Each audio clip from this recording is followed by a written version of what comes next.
بسم الله والصلاة والسلام على رسول الله.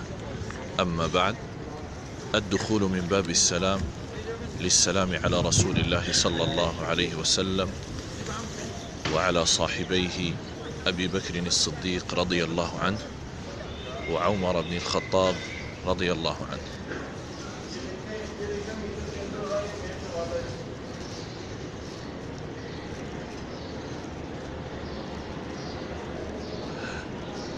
هذا الباب يؤدي إلى الروضة الشريفة عن الشمال التي هي بين بيت النبي صلى الله عليه وسلم ومنبره. قال رسول الله صلى الله عليه وسلم: ما بين بيتي ومنبري روضة من رياض الجنة، فالذي يصلي فيها فكأنما صلى في الجنة، فهي قطعة من الجنان.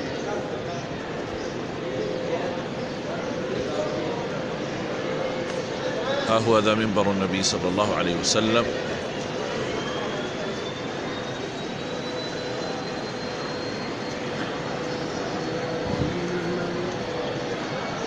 من هنا تبدأ الروضة.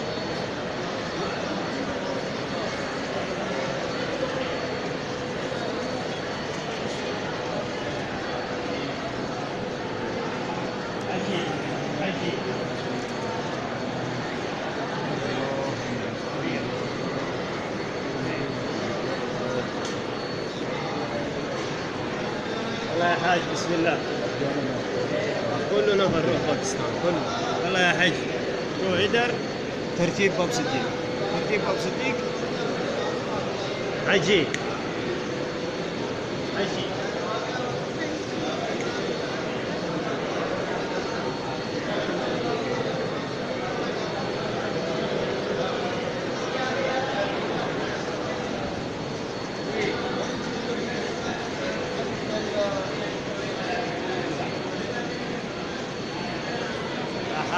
بنصور حرك الله يرضى عليك، حرك يا بيسار بيسار كده. هنا محراب الجنائز حيث توضع الجنائز ويصلون عليها.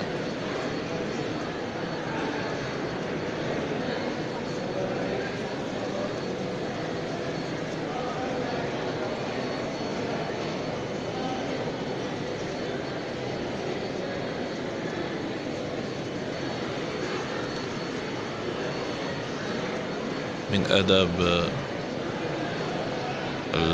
زيارة النبي صلى الله عليه وسلم أن يخفض الإنسان صوته، أن لا يرفعه في حضرة النبي صلى الله عليه وسلم، لقوله تبارك وتعالى: لا ترفعوا أصواتكم فوق صوت النبي ولا تجهروا له بالقول أن تحبط أعمالكم وأنتم لا تشعرون.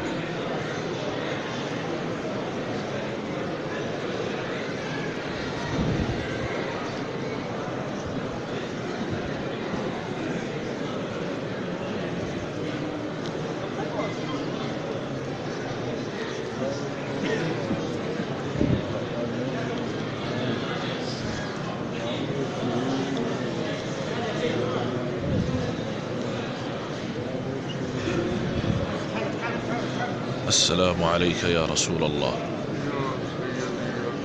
أشهد أن لا إله إلا الله وحده لا شريك له، وأشهد أن محمدا عبده ورسوله، أشهد أنك بلغت الرسالة وأديت الأمانة وجاهدت في الله حق جهاده حتى أتاك اليقين، فجزاك الله عن أمتك خيرا. أشهد أن لا إله إلا الله وأن محمدا رسول الله.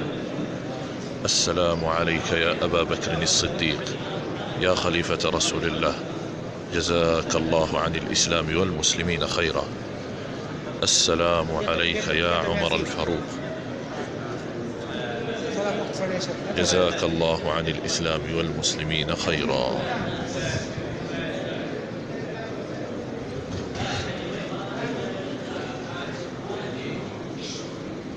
حجي حرك يا شيخ.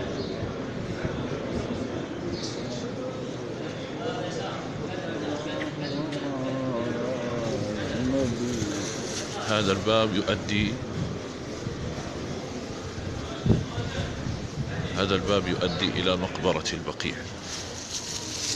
أين كان النبي صلى الله عليه وسلم يدخل إلى تلك المقبرة ويدعو لأصحابه.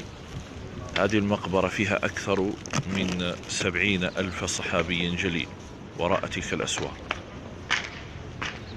وفيها الملايين المدفونون معهم عبر العصور من القرن الأول إلى اليوم، أكثر من 1400 سنة والناس يتدافنون في هذه المقبرة. ومن هنا القبلة.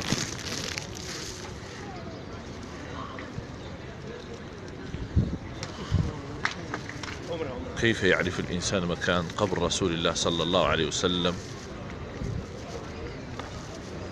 إذا كان بعيدا؟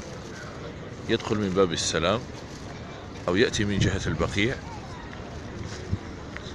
وإذا لم يعلم فإن القبة الخضراء هي العلامة، لأن تحت القبة الخضراء قبر نبينا صلى الله عليه وسلم مباشرة، ليست تلك بل هذه القبة الخضراء الكبيرة.